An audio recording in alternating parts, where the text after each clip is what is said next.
What's up, everybody? I am super excited about tonight. It's going to be absolutely amazing. I just want to take this time to thank everyone for tuning in to this edition of the Conversation with Maria Byrd. If you have not already, be sure to follow me via social media.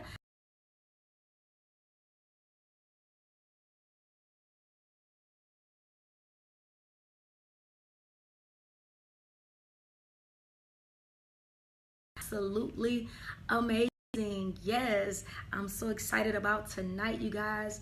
We have with us a very awesome individual. He is a comedic genius, and so I'm just waiting for him to come on. Yes, you guys, it is my prayer that you guys have, had a night. We're going to be getting some wisdom. Yes, here he is, Griff. Welcome. What's cracking? Yes, thank you so much for being with me tonight. No worries. Yes, sir. Yes, sir. And so I was just, welcoming everybody on, and I just want to give you a formal introduction before we get started. Is that all right? Yeah, it's gonna be a long, boring bio though. Like, don't. No, it's not. It's gonna be it's gonna be good. Well, you guys, tonight we have with us a very special guest. He is a comedian, a motivational speaker, and a veteran on-air personality. He is the co-host of Get Up Mornings with Erica Campbell. He is an author and father of 5 who have forged his career at the intersection of faith, philanthropy, and humor. With the infectious energy and an unmistakable voice, he contributes laughter and sincerity and a real world approach to living inspiration out loud. And so without further ado, I want to officially welcome my very special guest, comedic genius, Griff. Griff, welcome. That is, I hate my bio. Like, that is so.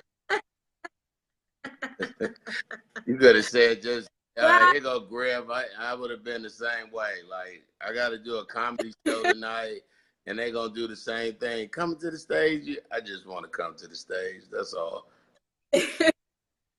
No, I had to give you a proper introduction. It's an absolute honor to have you, here tonight. I just wanted to say that, when you was on the Steeple Awards and you hosted those awards, I mean, it was so funny, so epic. And so it's truly an honor, just to have a legend on the show tonight. Well, I appreciate you and thank you and your husband for having me on.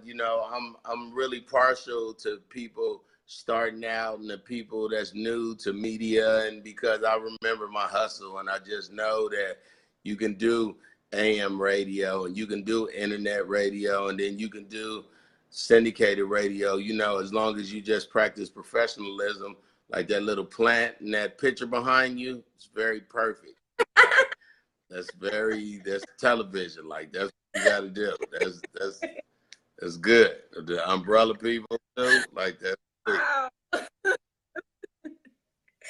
And so this is already off to a great start. And so, Griff, how are you? How have you been? I'm in a really good season right now. God's been blessing me in a way that I would love to say that I never expected that, but that I definitely expected and have been waking up with great expectation for the last several years. So I'm just thankful for this season, and that it's not a season like we normally think of when we think of weather conditions, winter and summer. 3 months. It's a season of abundance, and it's a harvest season, and I'm very thankful that I would even get to come to a place where things I worked on have come to fruition, and my dreams. I want to be a comedian since I was 3 years old. So I'm just living a dream. Like, it just gets better and better every day.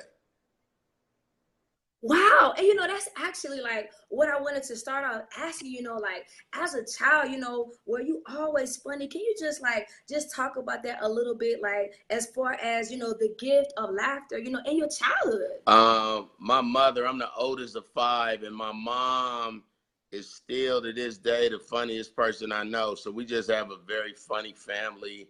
I remember being home a couple Thanksgivings. I probably had my mom's 60th birthday, and we were all laughing around, my brothers and sisters, and one of my sisters was clowning me like all my sister Toya was giving me the business, and everybody was just slapping stuff and rolling. I was just looking around going, oh, that's how people feel when you do that. Like, I wasn't like, you better be glad. Like, it's just our family. It's just kind of, if you look at the drama mass, is comedy and tragedy. So my tragedy has always been everybody else's comedy. So I'm just very thankful that, God will pick me for a time like this, and to just be so obedient to a lot of people fall off, and you wish, I wish I was an astronaut, but then you don't even know how to do math. Right. So I just thank God for always letting me see what I would become. And I saw it all the time so clear. And I still see it. So if I still have dreams and ambitions of hosting the Grammys and Oscars and Tony Awards and Emmy Awards. So it's never over. I'm a creative, so I'm always thinking about something that's not here. And I think that's, as a visionary, it's very hard. They say comedy is hard, but not for me. So I don't understand that phrase actually, but I know as a visionary, the enemy tricks you with time because you're always thinking about what's going to happen in the future and 6 months down the road and 9 months and a year and a half.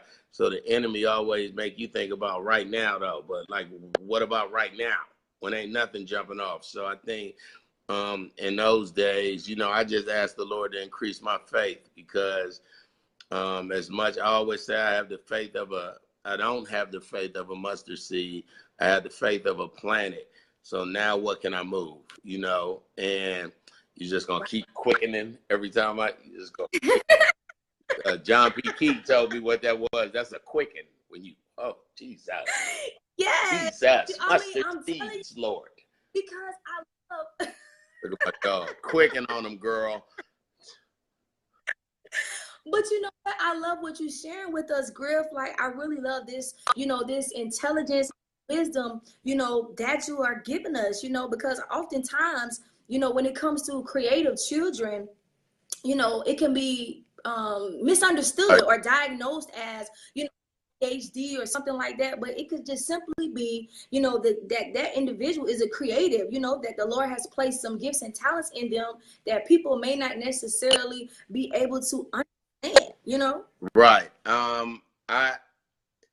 It's not like I had a whole bunch of cheering sections saying, you're going to be a comedian, but after, I think when you have a kid that's 3 saying he's going to be a comedian when he grow up your whole life. So my mom took me she always made sure I was immersed in comedy shows. And I just remember watching Saturday Night Live and Johnny Carson as a very young kid.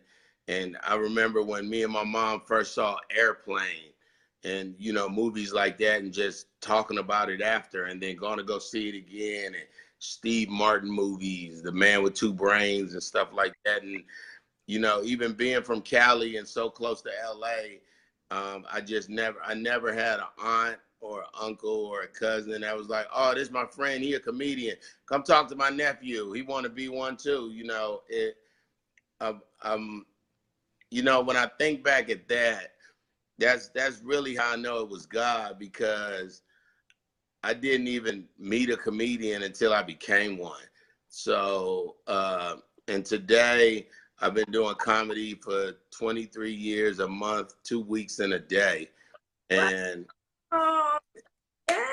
really just everything that's come from comedy, radio and cartoon voiceovers and movies. And it's just a testimony to being obedient, It's a lot of distractions that will, the enemy can't really, sometimes we give the enemy too much credit, the devil sometimes people just nasty. It don't have nothing to do with the devil. You just a liar. You know what I'm saying? You just got a liar spirit in you. We need to resurrect that spirit up out you. You stop butting. Right. Disappear and be like, I was in Albuquerque when you was lying on me. Stop lying. I just think it's a testimony to, you know, my praying mother. People say I have a praying grandmother, or the song says I have a praying grandmother, but I had a praying mom. I had a mom who you know, she joined many religions to make sure she was on point. So I think after probably about 6 or 7, they just really start making me read comedy books, and you know, if they figured if I'm gonna keep talking about it, they might as well help me. You know what I'm saying? Like when your son want to be a magician when he's 5 and it's cute, and you go buy him the magic pack, but you forget that the magic pack is for a 17-year-old. So here go all these hard instructions. All he wanted to do was take the knot out the string and pressed out. You know what I'm saying? And you got all these real magic rules. You know what I'm saying? Like I remember saying, "Oh, I'm gonna do magic," and I got that box, man, and I was so overwhelmed. I was like, "Where is the hat? Like, where is the wand? Like, show me something easy." So, I thank God that I had a mom who really had an amazing personality. Yes.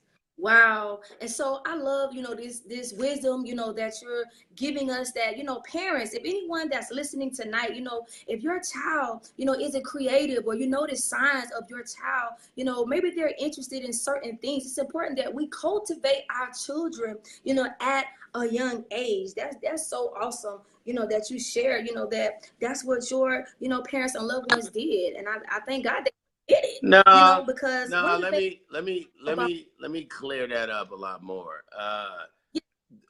No one helped me.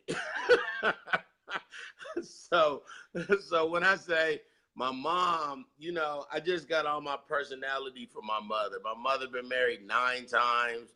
My father been married 5 times. I jokingly say I'm a professional stepchild, but when I've seen so much, you know what I'm saying? I went to 21 different schools growing up. So I understood that school was a microcosm of the world. It was always going to be a bully and a cute girl and a fast dude and just cliques, you know what I'm saying? So for me, it was very important for me to just be in everybody's clique. I hung out with the cheerleaders. I hung out with the stoners. I was a jock, so I played sports. And I hung out with the Mexicans. I helped with the special ed kids.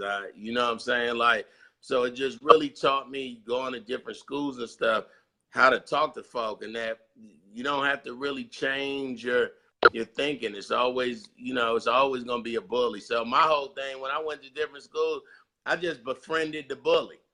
I said, "Who's the bully?" And he would be like, "I ain't going." I said, "Man, my father is abusive. Trust me. I'm not tripping off no little kid hitting me in the face. That ain't." And I would always have the bully. So I'm friends with the bully. So everybody who had funk with the bully had to be kind of nice to me before I left anyway. So, I thank my mom for making me clever and smart and quick. That was the help that I got. But as far as people say, "Come on, nephew, let's go to an audition." No, nobody helped me like that. I just knew as a kid what I want. I knew who I was very young. And I think when as people grow up, or as they get to a place where when you 35 and you 40 and you still don't know who you are, that's a problem. I just happen to know since I was 3. And so you can't you can't tell me what I am because I already know who I am. So, or tell me, it's very tough to tell me what to do because I kind of know what to do. I thank God for Pastor Kearney at New Mercies Christian Church, who baptized me April 13th, 2003.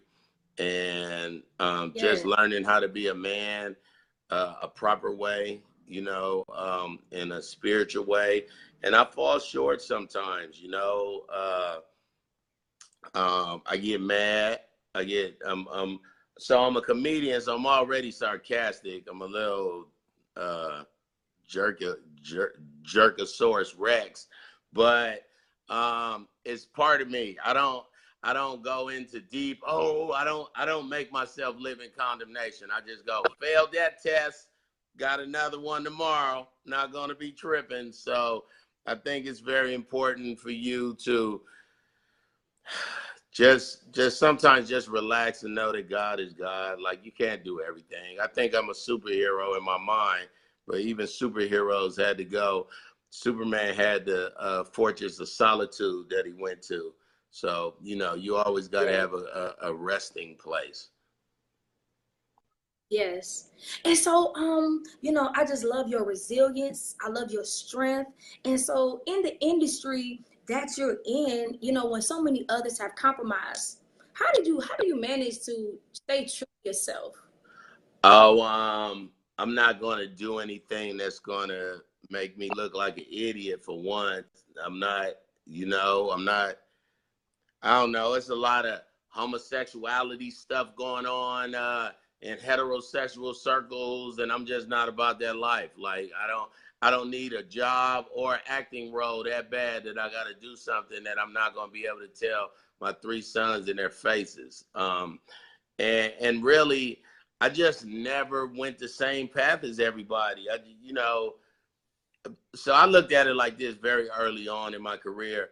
If nobody's going to knock on your door and say, excuse me, we found this $5 bill outside. Is this yours? And if they're not going to do it for a five, then they're not going to do it for 100. And they definitely not going to do it for 1,000 or 1,000,000. So I just learned very quickly that you have to have your own money. And if you're going to be an entertainer, why not be an entertainer who promotes itself? You know, I didn't come up the same way as other comedians. I didn't tape Def Comedy Jam. You know, I just started in 95 and Def Jam came out in 93. I wasn't ready yet. But it actually worked in my favor because the mainstream comedy clubs or the white comedy clubs, they didn't want Def Jam comedians. They was sick of, you know, they was very over vulgar and, you know, so my path just has always been I have a tattoo on my right shoulder that says order steps. And I just, you know, even when I decided to go clean and when I went clean as far as my comedy, and just know I'm a cusser. Like, I'm raised by cussers. Like, we cuss. We don't feel away.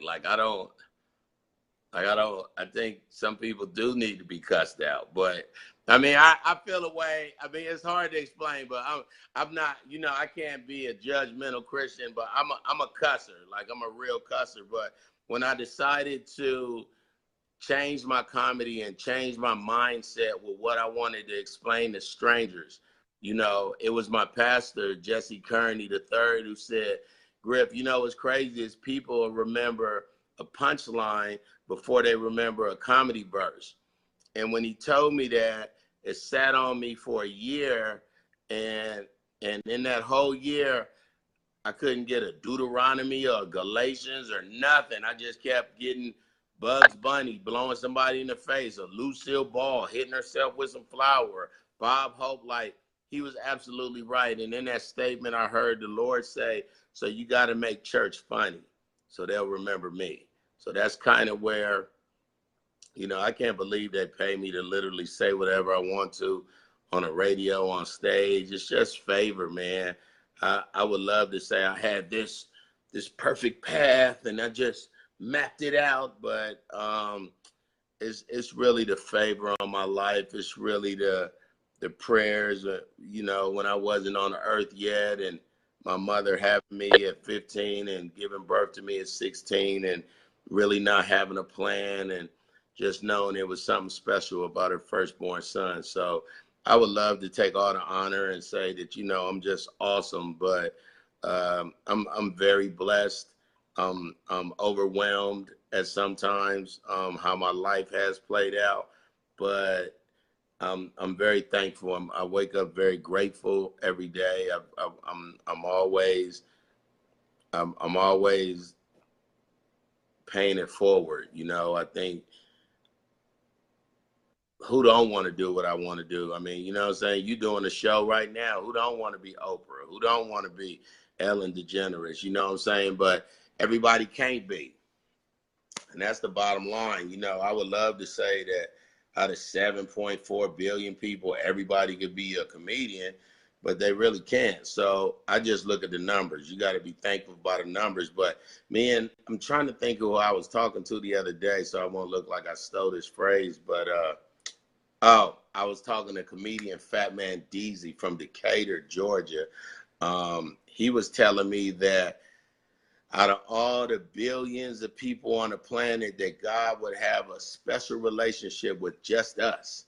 You know what I'm saying? He could love the popes and the priests and the clergy and all them more, or but he loves you the same as he loves everybody else. So you can't take that for granted. You have to really be in a place to receive that and be like, okay, if he do it for my pastor, then he could do it for me. If he do it for Erica Campbell, then he could do it for me. If he do it for Maria Byrd, then he can do it for me. But you have to know that he can do it for you without the pronoun in front of it.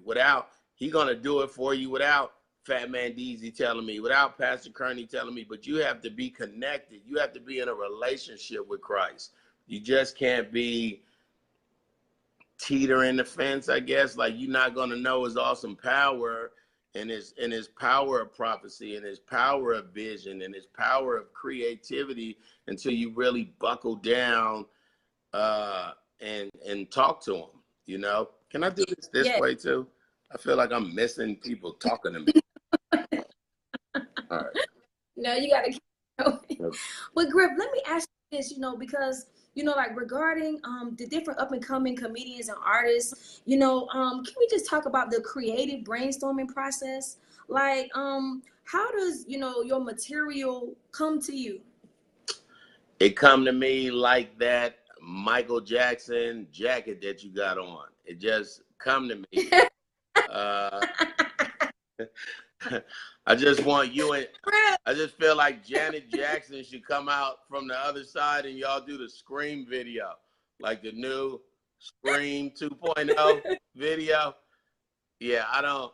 So Milton Berle, a great comedian named Milton Berle said in his last interview with Larry King on CNN, he said, there's comics and there's comedians. A comic is somebody that says funny things, and a comedian is somebody that makes things funny. I'm a comedian. I really don't know. I don't really know jokes. I just know situations, and I know premises, and you know what I'm saying? So life has always been my stage. So I'm walking around with great joy. Like, I was just supposed to get $2,500 by Western Union, and the money wasn't there, and I called the guy back, and he was having problems with the Western Union people, and instead of being like, man, what's up with my money? I just walked around Walmart laughing at people. Like, it just brought me great joy to see. I love Walmart. I don't care what nobody say. I mess with Walmart hard. So you want more? And Where it really come from? It come from me. I think Jesus got a sense of humor, and I'm it. Oh, quicken. You should do it quicker right there.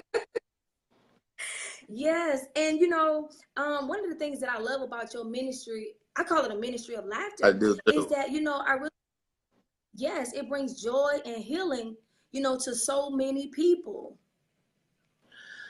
Well, Proverbs 17:22 in the Bible says laughter is good for your soul like a medicine. And it's nowhere else in the Bible that is very clear about what's good for your soul outside of Jesus. So I have to, in my mind, I was chosen. I was picked. I was, this is my assignment on the planet. This is what I'm here for. But, and really what it comes down to, Maria, is comedy is not my gift on the planet. My actual gift is timing.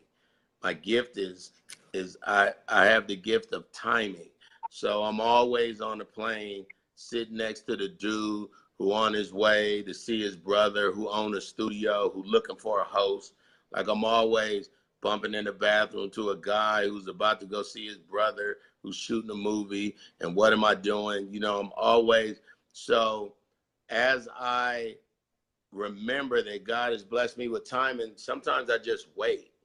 and cool things happen around me. You know, I watch squirrels get in a fight. I watch these squirrels, Crips and Bloods, like the Crips and Bloods out here. Like one of them was like, run, run, run, run. The other one was like, run, run, run, run. Then they start pointing their tails at each other. They was getting closer and going. I was like, they crip walking. It's the little things. And when God trusts you with time, you know, when he trusts you with time, it says a lot about you, you know. And I don't like, I'm so hard. I'd rather give you $100 than waste my time. Like I really would. Like if you say, Griff, I just need to talk to you for an hour. Ooh, what we gonna talk about? Like, you know what I'm saying? That's so much time. That's 60 minutes. That's, you know how many seconds that is? Like when for example, if I told you or your husband to go on stage and do comedy for 3 minutes, just 3, after about 41 seconds, you'll start saying, oh man, you know, the light, so Right. I understand time, you know what I'm saying? So I'm just blessed with time. I'm blessed to be around Erica Campbell every morning, and I have a wonderful life, man. Whenever I start feeling the way, I go, you better grow up and look at your life and look at that awesome dog. Look how hard my dog's life is. That's what makes me on a pillow, not thinking about the world. That's my life right there. Matt and Albert Einstein. For real. And so, Griff, I wanted to ask you, you know, you mentioned Eric, you know, what is it like, you know, to work, to be the co-host of, you know, Get Up Mornings with Erica Campbell? It is very surreal. And for the people who don't really know what surreal means, it would be like being able to go to a movie set every day and watch your favorite actor act. You know, it would be like going to the Grammys every year, except every day it's a different Grammys. Every day it's another music. Every day it's another video. I love Erica, man. I you know, without crying, I'm very blessed. I thank God for the responsibility to make people laugh that early in the morning. I thank God for Mrs. H, Kathy Hughes, who the founder of Urban One and Radio One, to have always loved me and only worked for her for a little while, you know. And the funny part about getting that job is when I got that job in 2016, I was going through the beginning of the first quarter of 2016. I was going through a really bad time with my wife, and in November, she had December or so, she had decided that she didn't want to be married no more. And you know, as I waited in 2016, it was a weird time for me because in November of 2013, I heard the Lord very clearly say, 2000 years is going to be your year of fruition. Everything that you worked on is going to come to pass. It's going to be a harvest year for you. You will reap, your cup will, I heard him say all that, and I'm so human that my reply was, what about 2014? Like, what? You know, so while I was in 2016, I just figured from January 1st to December 31st at 11:59 p.m., I was just going to wake up with great expectancy because God was going to blow my mind in a way that I never saw before. So as I was going through this divorce, and my ex-wife, who I'm cool with now, just was really acting so out of her character, almost in a possessed way. But as she went through that, I was like, no, no, not this year. I ain't addressing none of that. I'm cool. I'm standing on this rock. I got a promise. He don't be taking his promises back like he ain't human. no, no, no. So when I got the call, it was from a man who called me, and he was like, "Hey, this is Kobe. I'm the vice president of programming. Woo, woo, woo. You know, I've known Kobe, but he said, man, we just got this job for you. We think you're going to be good at it." And you know, I remember when you had us all laughing in the back of that van that time we was in Miami, and we was just laughing. But the story that he was telling, it had happened 10 years before. Like, I hadn't talked to that dude. I hadn't followed him on nothing. I hadn't had no correspondence with him, yet he remembered a time 10 years ago where he was like, if anything, where God told him, if something happens, give it to him 10 years later. You know what I'm saying? So again, that timing, man, that, you know, I thank God for my timing. I thank God. I'm very thankful. I'm just very thankful and grateful, man. You know, I get a lot of stuff because I'm connected to Christ. That's the bottom line. Like, that's the bottom line. Wow. And so I love, you know, you just sharing your thank you for your transparency tonight, Griff. I really appreciate it. Oh, I don't know. And so I wanted to so I wanted to ask you, you know, regarding, you know, your testimony and your transformation process. Do you remember that ultimate moment when you gave your life to Christ? I remember. I just remember. I was on the morning show with Frank Ski and Wanda Smith from November of '98 till November of 2001.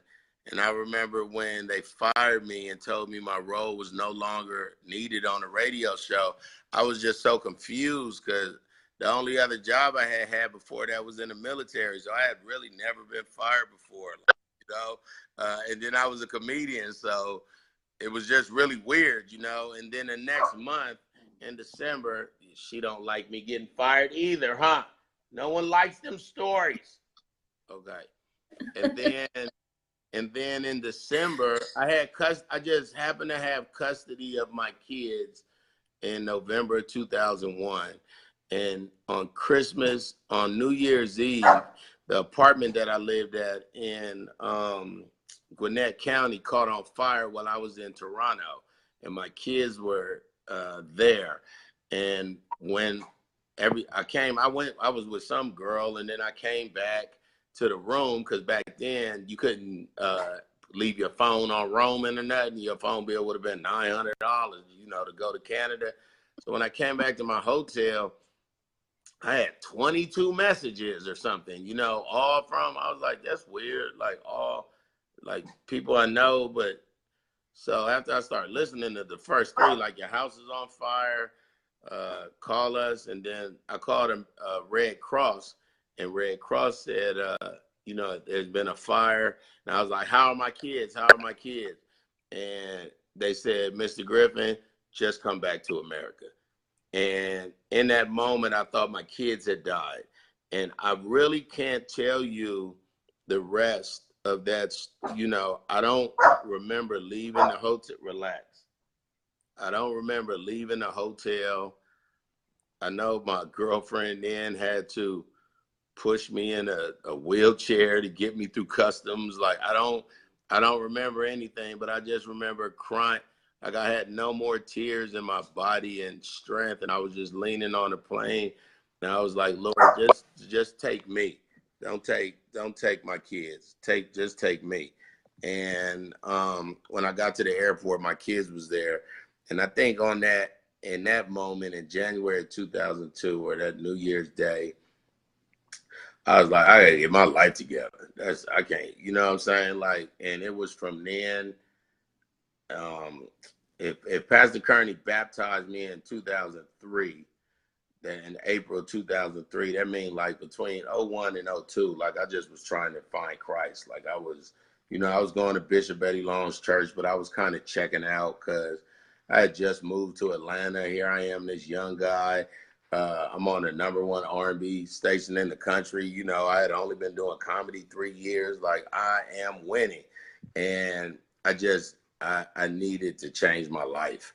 you know, and I don't really remember where I was, but I remember when I got baptized, April 2003, when I got baptized, 2004 was the worst year I ever had in my life. Like, I was like, what about the water though? Like, what about, you know what I'm saying? Like, man, almost got evicted. No, I got evicted. I just left before they came and got my stuff. Here, time and again. So they had evicted me, or they was going to evict me, and I told, it was a cute lady that worked in a rental office, and she was like, man, they're going to evict you on Tuesday. Like, I'm telling her on Friday. Like, it must have been a holiday or something. It was a holiday, Jesus. And I remember saying, well, what should I do? She said, well, get all your stuff before Tuesday out of the apartment. Like, I mean, what else? You know what I'm saying? And I remember being on AOL Messenger, and it was some random lady that came up, and I speak German. So this German lady, I was talking to this German lady whose husband had rental properties, and he had a duplex in Lawrenceville. And like, I literally moved in from talking to this lady. I had no money down. She let me move in. She was a believer. Like, I could just tell you story on story on story on story on story on story on story on story. Like, I don't be wanting to sell Jesus to people in the morning. I'm not a Jehovah's Witness. I'm not going to bother you. I'm not going to give you a comic book and tell you to read this. And I can just tell you what he's done for me. You know what I'm saying? What he's done for me. Like, I don't even want to know nobody else's testimony. I just know what he's done for me. So, I mean, you know what I'm saying? I'm cool on people's testimony, Griff. And then but my pastor said once, I don't eat steak. I've never been to a restaurant, ordered a steak, okay? And now I'm a vegetarian, so it don't matter. But for the story, I don't eat steak. So if you went on to tell me in great detail how good a T-bone was, and I need to go to Longhorns and make sure I go to a Lowry's or Roof Chris got the best, I'm not going to care. Like, I'm just not going to care what you're talking about. Here, for the women that's watching, when you tell a man about you being pregnant and like, oh man, I'm in my second trimester and my back, and only reason I know is because I read What to Expect When Expecting twice. But when you tell us what it feels like to be pregnant, in our man mind, the only thing we can correlate with pain is, I remember my sophomore year in high school, I got hit real hard in football and messed my ankle up. Like, we don't have we don't know what it's like to have a human being grown in your body. Like, you know what I'm saying? So if you don't, I can't tell you what I don't know about. I can only tell you about what I know. And I know God has been good to my family, and I know God has been good. Man, I'm just very grateful. My kids is not crazy. I'm not tender no more from my divorce. You know what I'm saying? Like, I was going through a real denial. I call it being tender now, but I was going through a real denial period. You know what I'm saying? Then I was mad. Then I was grieving. Then it's like 5 steps of denial or something, or grief, 5 steps of grief or something like that, 5 levels of grief. But I was just stuck on oh no, she just talking. We gonna be okay. You know what I'm saying? I just got this job. We gonna be okay. So, not being tender anymore, and I just know I did that all through the Lord. You know, I constantly listen. I was just listening to Todd Delaney, "The Victory Belongs to Jesus," and as I was going through my divorce proceedings, I just kept writing those initials over and over and over on a piece of paper while I was watching my ex-wife demand child support and all this. I just kept writing, "The victory belongs to Jesus. The victory belongs to Jesus. The victory belongs to Jesus." And I think it's at moments like that when God trusts you with his faithfulness. Like, you know what I'm saying? I could have acted a monkey in a court, and with great right too as well. Like, you know what I'm saying? Not just, like, I had very good reasons, but it it would have all been this giant black dude tripping in the court. Like, you know what I'm saying? Like, it wouldn't even matter that she ain't even make me. I raised her kids and they daddies ain't pay child support and not, you know, it wouldn't even matter. It would have just been, and then a gorilla goes wild in Right. Fulton County, you know. so I'm thankful that God, that I hear the Lord enough to really listen to him. You know, I'm going tomorrow on I do this segment called Mr. Griffin on the morning show. What time do we play? Like 7:10 Eastern. And it's going to be on needing a blacksmith. You know, we always talk about the armor of Jesus and the armor and the breastplate of righteousness and the shield and the sword and the helmet and the shoes and the, you know, but if you only talk about the armor because you got it in your house and it's sitting there like a museum and you like, there go my armor for Christ. But I'm wearing mine every day.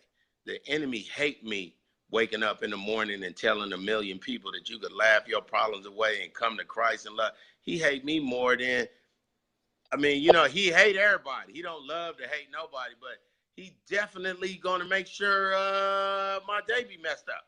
You know what I'm saying? So I'm using my armor. When I come back in the house, my breastplate be all tore up. My helmet don't fit. My sword ain't sharp. My shoes is all ripped up. You know what I'm saying? Like, so I don't need a girlfriend or a helpmate. I need a blacksmith. I need somebody who's gonna know that their man is on assignment and he out here, and somebody gotta make sure his armor gonna be straight because he using it. So that's I don't know what that had to do with anything, but gonna be my Mr. Griffin segment for tomorrow though. Yes, wow. And so, Griff, you know, I just love, you know, because you're really showing us, you know, how to be resilient, you know, because sometimes we may come and encounter things in life that we're gonna have to bounce back. We're gonna have to be resilient. And so, you know, I thank you, you know, for just sharing with us regarding the importance of that. You know, it's so important. We have to know how to be resilient, Yeah, you know? but having somebody tell you how to be resilient and then being in that moment is 1,000 different ways. And you know what I'm saying? Like, it's, you know, how do you be resilient when you about to get evicted? Like, how do you slow down and like, hey, I don't have no money. I got my kids. I got 3 days. You know what I'm saying? Like, how do you, you know, my ex-wife is tripping. She's staying out all kind of times of the night. She just being disrespectful. Like, how do you not choke her? You know what I'm saying? Now, I ain't choking no females. I don't want nobody texting me, but it's how, listen, I seen a lot growing Yeah. up. But you know, how do I not be what I saw? You know what I'm saying? How do I change the narrative of what I saw growing up? And it all goes to being a little kid and hearing the Lord say at a very young age that, you know, all the dysfunction, all the bad in your family stops with you. You know, my kids will never know. They will never know the poverty that I saw. They will never know the emotional, suicidal 11-year-old and 12-year-old that I was because of what was going on in my family. You know, so to just talk, my 24-year-old is in Australia right now, and he was at a museum reading about Aborigines, and he sent me something, and you know, I thank God for that. Like, you know, I thank God that I got a son. He saw me travel his whole life. He know what it is to go far and come back and be okay and go somewhere you never been and know that God got you and you safe and you covered. And it don't matter if nobody in your whole family ain't been to Australia. You was picked to go. You know what I'm saying? It excites me to hear my 11-year-old talk about she's on a Disney cruise right now, and for 2 weeks she's just been reading about it and telling me every day. She was saying on the starboard report, Dad, they do this from this time to this time, and you know, my 18-year-old just finished her freshman year on a full ride scholarship to Agnes Scott College. And my oldest is married and doing well in Hawaii, not on an island that got lava on it. And even my son, that was a problem my whole life, is raising his 1.5-year baby and really learning how to be a father. So I couldn't be more thankful. My relationship with my dad is mended. My relationship with my ex-wife is mended, but really I still have to be in a place of greater forgiveness. I know what forgiveness is. I know what the power of it is. I know everything that you let go, but it's still a part of me that's pissed. I wish I had a prophetic way. I'm prophetically pissed in the name. But and that's why you read the word, and that's why you get better, and that's why you keep yourself around great people so they can see, you go through it. Again, I'm grateful and thankful. I'm always willing to talk to people because I talk for a living. You can always get me to do an interview. I'm gonna tell you something I probably ain't even gonna know what we talk about, but it's gonna be a good interview because I like to talk. So I think you do too, and that's why you in this field. And God's gonna bless your obedience. God's gonna bless your husband working with you and making sure, for the people that didn't know or wasn't on till later, they was having technical difficulties and they wasn't arguing, and it was just like, we're going to fix it and we're going to go off, we're going to fix it and we're going to go back. And, when you work with a spouse, sometimes they like to play the spouse card. They don't want to be the producer. You want to know why you ain't go put the meat out last night like I told you, while you weren't about the tripod. Okay, all right. But God blesses y'all's covenant. God knows that it's something that you and your husband are supposed to do together as a team with one vision for him. And as long as y'all concentrate on that thing and not the individuality of, well, I was somebody before I met you. Like, yeah, but I'm married to somebody. You know what I'm saying? Like, you can't be that person no more. So I don't know why I said that to you either, but God bless you and your husband. But I think just because when you ran up on me and you was like, man, Griff, we listened to you, my husband, and we got a show, and man, I got it. And then I just got questions. Like, I remember being that person. Like, you know what I'm saying? Like, I'm always running up on people and saying, man, I'm a fan. I love what you do. And as long as you don't act crazy, they're going to sit and receive that. They're going to appreciate that one thing that you said affected and changed their life. And me and my husband listened to you one time and you said, so I'm thankful. I don't jump off fans. I don't take that for granted. I normally cry after somebody run up on me and do that and be like, Lord, you just didn't have to. You just didn't have to. You didn't have to pick me. Like, I'm so flawed. I'm so as obedient as I am, I'm hella disobedient too. You know what I'm saying? Like, I can't lie. Like, and he still blessed me, and he still covers me, and I'm still graced, and but I think it's because I know how to. Sorry, that's the enemy calling me saying, "What you talk about? You graced and what else?" No, that's what the enemy do now. He don't like to be in your soul no more. He like to call and just be like, "What y'all talk about, Jesus? What'd you just say?" No, I'm very thankful to be covered, and I appreciate this interview, and I hope you get a lot of what you want from this interview and from what you're doing with your career too. Yes, sir. Well, I just want to say thank you so much. This has been an honor. I don't take it for granted. The moment that me and my husband, met you, I mean, you was just so nice to us. You didn't have to, stand there and talk to us, but you did, and so I just want to say thank you. I just want to really say thank you. You're very welcome. I love marriage. I love the husband and wife team. You know what I'm saying? I love it. I'm not gonna be the guy that say, oh, I ain't getting married again. I ain't never gonna fall in love. Like, I'm in love. I want to be happy. I'm going to be happy. I'm going to be married again. You know what I'm saying? Sometimes people be in your life for a season. So, and again, and that season is not winter, spring. Like, you know, they could be in your life a long time, and they could be in your life real quick. But in that real quick or that long time, what did you get out of it? Yes, absolutely. Absolutely.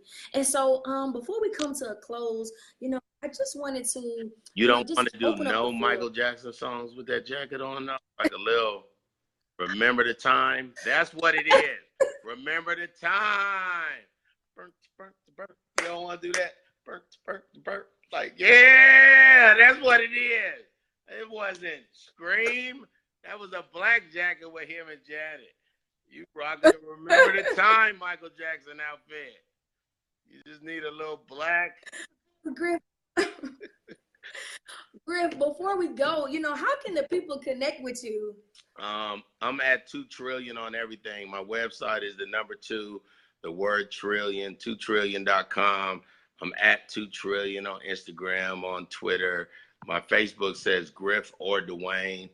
Most people call me Griff after I was about 15, 14 years old, but my mom still called me Dwayne, and some friends from school, So either way, I'm going to turn around if you say Griff, if you say Dwayne, if you say, who's that dog master over there? I'm going to say Griff.